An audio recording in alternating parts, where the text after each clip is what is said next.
네, 여러분 안녕하십니까. 뉴스 빅5 시작하겠습니다. 오늘 함께 하실 네 분 먼저 소개해드리겠습니다. 서가번 민주당 선대위 특보단장, 강현재 국민의당 선대위 TV토론 부단장, 최진영 변호사, 김병민 경희대 개공교수 나오셨습니다. 어서 오십시오. 네, 안녕하십니까. 박근혜 전 대통령 재판 관련 소식부터 살펴보겠습니다. 최 변호사님, 오늘이요. 박 전 대통령 측에서 이 공판 준비기일을 연기해달라고 요청을 한 거죠? 그렇습니다. 예. 오늘 보도에 보면은 그 법원의 그 재판 기일 연기 신청서를 연합뉴스 같은 경우는 접수했다. 예. 또 다른 그 소식통 같은 경우에는 제출할 예정이다라고 하는데 핵심적인 내용은 지금 다음 주로 다가왔는 그 5월 2일 날 첫 변론 준비기일, 예. 준비기일을 준비를 하는데 시간이 너무 촉박하다. 한마디로 이 피고인의 방어권 보장 취지에서 조금 더 시간을 더 달라라는 취지의 의견서를 제출했다라고 하는 것 같은데요. 예. 우리가 형사 재판을 하다 보면은 재판에 넘긴 다음에 변호인 선임이 조금 늦어지는 반면에 재판 기록이 굉장히 많다. 이럴 경우에는 상당 부분 변론기일을 연기해달라라는 요청을 하고 있는데요. 예.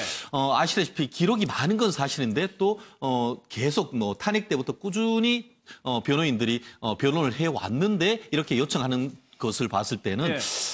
이분들이 좀 다른 의미가 있지 않느냐. 한마디로 다른 변호사를 조금 더 추가적으로 선임하려고 하는 그런 의도가 있지 않느냐. 그게 예. 또 더불어서 아시다시피 5월 1일이라는 게 이제 대선을 바로 앞둔 시점이기 때문에 그렇죠. 대선의 영향 이런 부분도 고려한 것이 아니냐. 다양한 해석이 나오는 상황인 것 같습니다. 예. 두 명의 변호사는 계속 박 전 대통령하고 호흡을 해왔고 추가로 선임하기 위해서 연기해달라. 일단 이유는 그렇게 볼 수도 있겠네요. 네, 예. 추가적인 변호사 선임이 분명히 필수적인 요건이 될 겁니다. 유영하 변호사가 있긴 하지만 예. 유영하 변호사 혼자서 이 모든 재판을 끌고 가기에는 한계가 있을 거라고 보여지고요. 그동안 이제 박근혜 전 대통령 입장에서는 주요한 로펌의 변호사들을 추가 선임하는 데 좀 애를 먹고 있다는 얘기도 나왔는데 얼마 전에 보도된 것처럼 삼성동 자택을 매각하고 내곡동 자택을 구입하지 않았습니까? 예. 이로 인한 매매 차익이 한 35억 정도가 되는 것이 아니냐라는 추측이 나오고 있기 때문에 기존에 보유하고 있는 예금에 덧붙여 갖고서는 꽤 많은 분량의 현금을 확보했기 때문에 아마 좀 명성이 있고 재판에 유리하게 다툴 수 있는 변호사를 추가 선임할 모습이 보이지 않나 이렇게 예측되기도 합니다. 예. 그런데 강 변호사 혹시요? 네. 혹시 정치적인 이유는 없을까요? 이게 대선 전에 시작하기 때문에 그 부분은 혹시 고려하지는 않았을까요? 글쎄요, 지금 처음에 오히려 저는 박근혜 대통령 그 재판의 진행이 좀 당겨져서 네. 어쨌든 준비기일이긴 하지만 첫 준비기일을 대선 전에 하게 된 것이 좀 오히려 정치적으로 영향을 선거에 줄 수 있을 거다라고 좀 생각을 했고 그거에 대해서 오히려 박근혜 대통령 측에서 별로 나쁘지 않게 생각하는 거 아닌가 이런 생각까지 했는데 오히려 지금 그 준비기일을 연기해달라고 하시는 걸 보면은 정말 이런 거 저런 거 상관없이 철저히 본인의 그 재판에 대한 대비, 변호인들의 대비 여기에 좀 맞춰져 있는 것 같습니다. 오히려 정치적인 의도가 더 없어졌다. 의도를 생각하기보다는 당장 이제는 정말 재판에서 무죄가 나오지 않으면은 박근혜 전 대통령의 지금 인신 구속 상태가 해결되기가 굉장히 어려운 구조를 이미 갔잖아요. 그러다 보니 이제 어떻게든 박근혜 대통령을 재판 단계에서 그 몸이 풀려나올 수 있게 할 수 있는 결과를 내야 한다. 거기에 좀 맞춰져 있는 것 같고요. 그리고 지금 변호인 구성이 굉장히 부족한 상태입니다. 그 두 분 가지고는 좀 안 되기 때문에 추가 선임을 하려고 할 텐데 그게 좀 여의치 않는 것 같아요. 여러 가지 이유로. 그러다 보니 이제 추가 선임을 해도 또 그분들이 기록을 보셔야 될 시간이 필요하고. 그래서 어디까지나 재판 준비에 좀 중점을 두면서 이번에 연기 신청을 한 것 같습니다. 그러네요. 어떻게든 대선에 영향을 주겠다고 하면 뭔가를 해야 되는 거니까 미룰 이유는 없죠. 지금 박근혜 대통령 입장에서 그것 따질 겨를이 있겠습니까? 사실 그렇다고 해서 이게 대선에 영향을 주어서 자유한국당 후보가 지금 그 대통령이 된다라는 어떤 당선 가능성이 있는 것도 아니고 그런 측면에서 보면 오히려 철저하게 변호사들과 상의해서 재판 준비를 더 좀 치밀하게 하고 방어권을 보장받는 게 가장 급선무 아니겠습니까? 결국 삼성동 자택 매각 자금도 그렇고 또 변호사 추가 선임도 다 그런 것들이 다 이렇게 하나로 귀결되는 것 같아요. 그러니까 오로지 어떻게 보면 실리적으로 굉장히 재판의 유불리를 따라가지고 조금 더 보강하기 위해서 연기를 해달라. 보석 얘기도 한때 좀 나왔었는데 이번 연기하고 보석하고는 전혀 관계가 없습니까? 현실적으로 보석될 가능성은 거의 뭐 사실상 실무 감각으로는 제로에 가깝다라고 볼 것입니다. 예. 실질적으로 지금 보석 같은 경우에는 우리가 일반적으로 얘기하듯이 병보석이라고 얘기를 하죠. 예. 신병이 그 상당히 해서 안에서 그 구치소에서 생활을 하기가 어렵고 구치소에도 병원 같은 시설이 있습니다. 아니면 통원 시설이 하는데 그런 것 자체가 어려울 정도가 돼야 외부의 어떤 병보석 정도를 인정하는 것인데 예. 현재 그 박근혜 전 대통령이 물론 뭐 여러 가지 연세도 적지 않고 여러 가지 지병이 있는다는 뭐 그런 얘기도 있습니다만 적어도 지금 정도의 어떤 건강 상태를 가지고 병보석을 하기에는 현실적으로 어렵기 때문에 결국 그와 같은 어떤 그 국민들에게 또 안 좋은 그런 이미지를 준 것보다는 예. 지금 얘기하는 것대로 최대한 변호인을 보강한 다음에 철저하게 정면 돌파를 할 구성해서. 가능성이 상당히 높지 않을까 저로서는 그렇게 예. 생각을 합니다. 혐의 자체도 굉장히 중하기 때문에 보석 가능성이 그렇습니다. 굉장히 낮은 만약에 그렇게 된다고 예. 하면은 사실 나중에 만약에 이걸 인정해주면 다른 재판에서도 이른바 형평성의 논란이 있을 수 있습니다. 그렇기 때문에라도 법원으로서는 원리 원칙대로 갈 가능성이 매우 높고 그걸 예. 알기 때문에 변보성 신청할 가능성조차도 아마 낮지 않을까 싶습니다. 예. 김병무 교수님, 추가로 나오는 변호인단이 저희가 낯익은 얼굴들이 많아요. 네. 탄핵 때 대리인단에 속했던 변호사들이 많거든요. 그렇죠. 대표적인 케이스가 이중환 변호사라고 예. 볼 수 있는 거고요.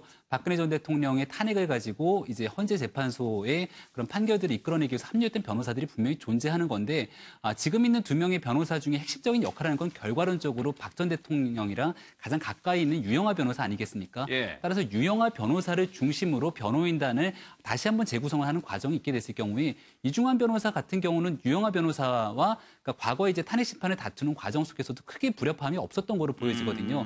따라서 아마 이중환 변호사 같은 경우는 현재까지는 합류서를 부인하고 있는데 아무래도 탄핵에서 같이 함께했던 변호사들 중심으로 다시 한번 이번 예. 이제 재판 과정을 다투는 변호인단의 합류가 예측되지는 않는가 이렇게 보기도 합니다. 예, 뭐 아직까지 거물급 변호사가 들어온다는 소식은 없는 것 같습니다. 이 상태에서 간략하게 보면은 위재민 변호사님이나 정장현 변호사님은 검찰 출신입니다. 그런데 여기 지금 그리고 최명성 변호사님도 검찰 출신이고 예. 그 반면에 이중환 변호사님 같은 경우에는 부장판사 출신이십니다. 판사 출신이세요? 그렇기 때문에 일단 재판부로 왔기 때문에 현재로서는 사건 자체에 대해서 굉장히 깊이 알고 있고 법리에도 뚜렷한 어떤 나름대로의 깊이가 있는 이중환 변호사님이 사실 박근혜 전 대통령으로서는 상당히 중요한 키맨이 될 것 같습니다. 그렇기 때문에 지금 본인으로서는 제의가 없었다라고 해서 합류서를 부인하고 있지만 제가 개인적으로 봤을 때는 아마 주위에 있는 분들도 이 변호사님은 같이 해야 된다라고 지금 제의했을 가능성이 높지 않을까 싶습니다. 그렇겠네요. 재판에 들어가면 아무래도 판사 출신 변호사들이 필요하기 마련이니까 한번 좀 지켜보겠습니다. 또요, 지금 재판이 계속 진행되면서 진술조서들이 공개가 되고 있는데 김병민 교수님. 네. 장시호 씨하고 그러니까 박 전 대통령이 최순실 씨하고 어떻게 통화됐는지가 나오고 있는데 네. 유언장을 보고 급하게 연락을 했다는 거예요. 장시호 씨에게는. 그러니까 10월 24일 작년도에 JTBC 이제 보도를 통해 갖고서는 사실 한 대한민국이 발칵 뒤집히지 않았습니까? 예. 그리고 나서 그 다음 날 박근혜 전 대통령이 대국민 담화를 발표했고 그리고 나서 26일에 최순득 씨가 결국은 전화를 했다는 겁니다. 박근혜 전 대통령과 굉장히 막역한 사이로 알려졌는데 최순득 씨 같은 경우는 박 전 대통령이랑 취임 이후에 거의 연락을 하지 않았다는 거예요. 근데 최순득 씨의 딸이 바로 장시호 씨 아니겠습니까? 장시호 씨는 최순실 씨와 이 모든 여러 가지 국정농단 사건에서 얽혀 있는 부분이 한두 군데가 아니었고 예. 근데 최순실 씨가 갖고 있는 유서 그 문건을 확인해 보니 유서를 확인하고서는 얼른 전화를 할 수밖에 없다라고 해서 최순득 씨가 박근혜 전 대통령에게 얘기를 했다라는 거죠. 예. 그런 과정들을 통해서 박 전 대통령이 이제 최순득 씨에게 여러 가지 얘기를 하면서 결국은 최순실 씨가 들어올 수 있도록 모종의 역할을 했다라는 건데 이 내용만 보게 된다라면은 박 전 대통령이 독일에 가 있는 최순실 씨와 연락이 닿지 않기 때문에 최순득 씨를 통해서 얘기를 하지 않았는가라고 지금 증언이 나오는 거거든요. 예. 이게 최순득 씨의 증언을 통해서 특검의 결과, 조사 결과로 밝혀진 내용이라고 볼 수 있는 거고요. 근데 또 다른 얘기를 보게 됐을 경우는 장시호 씨가 여러 가지 증언들을 통해서 차명폰을 가지고 최순실 씨와 박 전 대통령이 통화를 했다는 얘기가 나오고요. 예. 그 차명폰의 존재 얘기를 했을 때는 결국은 독일에 가 있는 최순실 씨와도 수차례 통화를 했다는 내용들이 나오기 시작하거든요. 특히 독일에서 귀국하기 전까지도 통화를 했다라고 하는데 예. 최순득 씨의 증언이 맞는 건지 아니면 특검에서 얘기했던 장시호 씨의 증언이 맞는 건지 아직은 확인되지 않는 상황으로 볼 수 있습니다. 김병민 교수님 잘 지적을 해주셨는데 특검에서는 그 차명폰을 두고 최순실 씨하고 박 전 대통령이 1000회 이상 이렇게 자주를 통화하는데 왜 이때만 통화가 안 된다고 왜 이거를 최순득 씨한테 얘기를 하는 거예요? 그렇습니다. 이 정황은 기본적으로 예. 박근혜 전 대통령에게 상당히 좀 유리한 정황이 될 수 있다라고 일단 그 말씀드리고 싶은데요. 아, 그런가요? 실질적으로 어떤 얘기냐 하면은 지금 그 말씀하셨듯이 작년이 10월 24일 날 태블릿 PC 보도가 있고 나니까 예. 박근혜 전 대통령에게 최순실 씨가 전화를 하고 그렇게 하니까 그 박근혜 전 대통령이 그 다음 날 뭐라고 했습니까?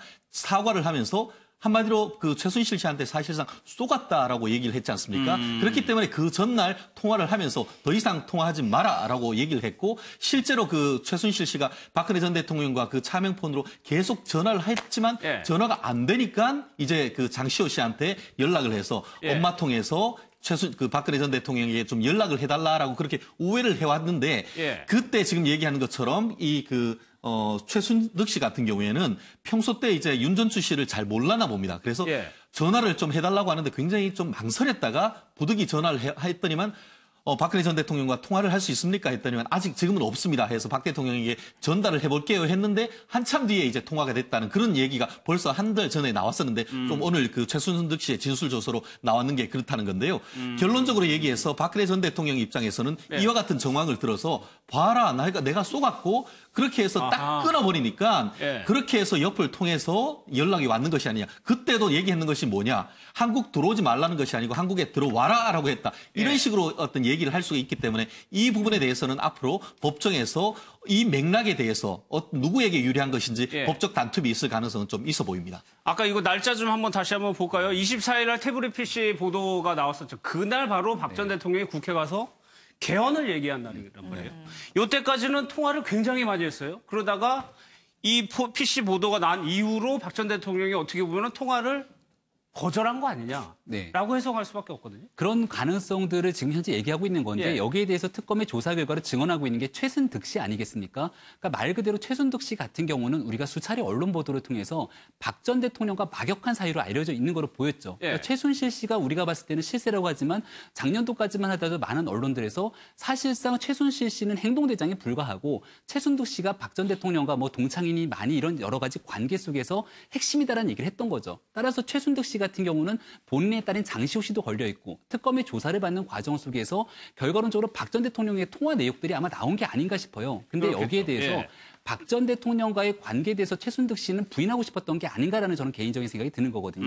따라서 내가 통화를 할 수밖에 없었던 내용들은 결과론적으로 박 전 대통령이랑 친한 사이가 아니었고 예. 대통령 취임 이후에도 한 번도 연락을 해본 적이 없다는 거지 않습니까? 예. 다만 내 딸인 장시호가 이모가 죽을 것 같다고 얘기하니까 어쩔 수 없이 전화를 걸어갖고 대통령 잘 지내시냐라고 하면서 이런 얘기가 오갔던 것이 아니냐라고 하는 장시호 씨 어머니인 최순득 씨의 일방적인 주장이기 때문에 예. 여기에 대해서는 최순실 씨가 지금 현재 조사를 받고 있기 때문에 그렇죠. 최순실 씨는 어떻게 증언하는지 좀 살펴볼 필요가 있는 것 같습니다. 예. 일단은 통화가 안 돼가지고 그렇게 들어왔다는 건데 그 대화 내용도 한번 보면은 강 변호사님 글쎄요.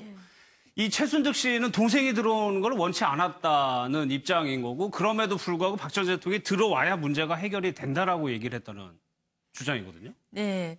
그래서 이때 당시에 두 분의 얘기를 들어보면은 어쨌든 최순득은 언니 입장에서 동생을 죽일 수 없습니다라고 말하는 거 보면은 최순실이 들어오지 않는 게 좋겠다라는 생각인 것 같은데 박근혜 대통령은 최순실이 일단 한국으로 들어와야 문제가 들어와야 해결되지 해결이 된다. 않겠냐. 한국에 들어와야 해결됩니다. 이렇게 재차 이렇게 얘기를 하신 걸 보면 좀 그동안 이제 박근혜 대통령께서 계속 이 농단 문제가 최순실 개인의 자신의 허락도 받지 않고 한 개인의 일탈이라는 얘기를 계속 해왔던 거 아마 기억나실 겁니다. 예. 그것과 어찌 보면 맥락은 좀 상통하는 측면이 있습니다. 만약에 정말 최순실 씨가 박근혜 전 대통령 자신과 모든 게 엮여 있어서 함께 했다는 것을 박근혜 대통령도 인지를 하고 있었으면서 단순히 그것을 은폐하고 덮으려 했다. 그랬다면은 최순실 씨를 절대 들어오지 못하게 해야 막는 그때 조금 겁니다. 배경이 상식적으로. 의아스러웠었거든요. 최순실 씨만 지금 한국에 들어오지 않았고 검찰에 출석하지 않았고 조사가 시작되지 않았으면 지금 정말 전혀 다른 상황이 우리 대한민국이 펼쳐졌을 가능성도 있거든요. 예. 그런데 지금 박근혜 대통령은 최순실이 꼭 들어와야 한다라고 말씀을 하시는 걸 보면 최순실 네 문제를 네가 빨리 해결해야지 내가 편안해지지 않겠냐 이 입장에 서 계신 것 같아요. 네. 그런 걸 보면은 두 가지 추측이 가능하죠. 한 가지는 정말 박근혜 전 대통령 말씀처럼 그 최순실의 모든 어떤 것에 대해서 박근혜 전 대통령께서 몰랐던 측면이 정말 있는 것 아닌가 이런 예. 생각이 들고 아니면은 본인의 여러 가지 인지 상황이나 판단 상황이 최순실하고 자신이 했던 것들은 별 문제가 안 되는 것들이고 이것이 다 결국은 최순실이 한 것으로 될 거야라는 판단의 잘못의 문제인지 이 두 가지 중에 하나가 아닐까 싶습니다. 그러니까 이때 서 의원님 박 전 대통령은 어떻게 보면 굉장히 정무적인 판단을 할 수밖에 없는 상황이었는데 일단 최순실 씨 보고 들어와서 네가 해결을 해라라고 결정을 내렸단 말이에요. 결국 두 가지로 볼 수 있겠죠. 하나는 지금 우리 강 변호사님 지금 말씀을 하셨습니다마는 이 박근혜 대통령의 가장 큰 그 장점이기도 하고 장점인지 모르겠습니다마는 대표적인 유체이탈 화법. 예. 내가 한 일을 내가 아무 상관이 모른다. 없다. 예, 다 최순실이다. 이런 것들이 저 시기에도 이미 그렇게 이거 착각하고 있지 않았을까. 그다음 두 예. 번째로 지금 정무적 판단이라고 했는데 결국은 당시에도 청와대에서 그러면 이 참모들과 저런 문제를 가지고 지금 의논하지 않고 예. 결국 최순실이 와서 이 문제는 최순실이 해결하고 최순실이 한 걸로 정리할 수밖에 없다. 이런 판단들을 하지 않았을까. 예, 예. 그런 생각입니다. 알겠습니다. 또 운전기사의 뭐 조서도 공개가 됐는데 뭐 다양하게 소개가 됐습니다. 저는 또 주목하는 부분이 이 쇼핑백을 들고 나온 게 9월, 지난해 9월까지 들고 나왔다고 그랬거든요. 태블릿 PC 보도가 10월인데. 네. 그러니까 독일에 가기 바로 직전 뭐 상황으로도 볼 수 예. 있는 거고요. 언론을 통해서 K스포츠재단과 미르재단에 대한 의혹들이 불거지기 시작했던 게 작년 여름 아니겠습니까? 그렇죠. 그리고 이제 9월 달이면 국정감사를 통해서 최순실 씨에 대한 여러 가지 의혹들에 대해서 국회 특히 야당 차원에서 문제를 제기했던 상황이기도 하고요. 그런 과정에서도 여러 가지 관계에 대해서 사실 어느 정도 좀 선을 끊지 못하는 모습을 보였다라는 거고요. 지금 운전기사의 증언 등을 토대로 보게 됐을 경우에는 특검이 제기하고 있는 가장 대표적인 죄명 중에 하나가 뇌물죄 아니겠습니까? 네. 뇌물죄를 입증하기 위해서 두 사람 간에 얼마나 긴밀한 경제적 공유관계를 설정했는지를 보기 위함인데 말 그대로 최순실 씨가 박 전 대통령에 대한 아주 일거수일투족 모든 것들까지 다 이렇게 구매를 해갖고 갖다주는 모습들 그리고 예. 여기에 대한 쇼핑백의 여러 가지 내용들을 담아갖고 운전기사는 사실 볼 수 없게 스탬플러로 다 박아놨다라고 하는데 이런 심부름을 했던 정황들을 비춰봤을 때는 박 전 대통령과의 관계에 대해서 아무래도 입증하기 위한 그런 과정들을 특검에서 제시하고 있는 게 아닌가 싶습니다. 그러니까 김경민 교수님 지적한 대로 이 9월이면은 그때 국회나 언론에서도 뭔가 이게 이상하다 낌새를 채고 본격적으로 취재도 하고 뭐 국감에서도 얘기할 때거든요. 그때까지 계속 들락달락했다는 그렇습니다. 뭐 그 대학 그 중고등학생은 빵 셔틀이라고 하는데 네. 뭐 그 언론에서는 쇼핑백 셔틀이라고 하는데 찍어놨기 때문에 그 내용이 뭔지는 잘 네, 운전기사는 모르겠습니다. 모른다고 내용은 그러더라고요. 모르겠고 지금 네. 특검이 그 보면은 지금 보면은 그 최순실이 박근혜 전 대통령에게 전달했는 것에 대해서 물었는데 그에 대한 답이 전달했는 것보다는 오히려 이 물건을 가지고 청와대에서 주는 거를 받아서 나왔는 것을 얘기를 하고 있단 말이에요. 지금 저 쇼핑백에 내용이 있는 것이 뭔지는 알 수는 없죠. 그렇지만 만약에 그것이 예를 들어서 뭐 청와대 문건이다 이렇게 한다고 하면은 오히려 이 재판하는 과정에서 죄가 더 무거워질 수가 있는데 지금 어쨌든 지금 나왔는 것 같은 경우에는 뭐냐면은 최순실 씨가 독일까지 가기 직전까지도 상당히 개인적인 물품을 청와대로 들여보냈고 네. 또 여전히 청와대에서는 뭔가 물건이 나왔고 한다는 것을 있었기 때문에 결국 그 박근혜 전 대통령이 이 정권 초기에 어떤 보좌진이 어떤 확실한 어떤 진영이 갖춰지기 전까지 있었지 그 이후엔 끝냈다란 말의 진실성이 떨어지는 것에 대한 간접 증거가 되는 것 같습니다. 그래서 9월까지 뭔가가 왔다 갔다라고 하는 겁니다.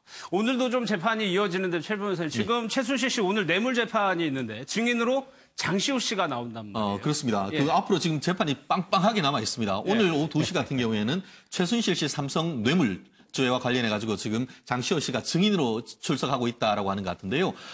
이것 이외에도 27일 같은 경우에는 2대 학사비리, 이른바 그 직권남용, 뭐 이런 문제, 그 업무방해 이런 문제가 있는데 그때 같은 경우에는 최순실이 피고인이고 그 최순실이 피고인 사건에서 이모 재판에 증인으로 나가서 하는 그 장시호 씨가 나간다고 하고 그 다음 날 4월 28일 같은 경우에는 동계영재 스포츠센터에 삼성이 18억 2,800만 원 돈을 지원을 했는데 그게 뇌물죄가 돼 있는데 거기는 둘 다 공범으로 돼 있습니다. 그런데 지금 그 사건 같은 경우에는 흥미로운 것이 이 동계영재 스포츠센터의 주도권을 누가 잡았느냐를 가지고 최순실 씨와 장시호 씨가 진실 공방을 벌이고 있습니다. 그렇기 때문에 아마 지금 오늘 또 27일 그때의 재판보다 28일에 있을 재판에서의 어떤 양자 간의 어떤 그 법정 공방이 상당히 치열하지 않을까 지금 예측이 됩니다. 이때 28일에는 최순실 씨, 장시호 씨가 둘 다 이제 피고인 신분인 거고 오늘은 최순실. 근데 여기서 장시호 씨가 뭔가 좀 불리하게 증언을 할 수도 있는 거 아닌가요?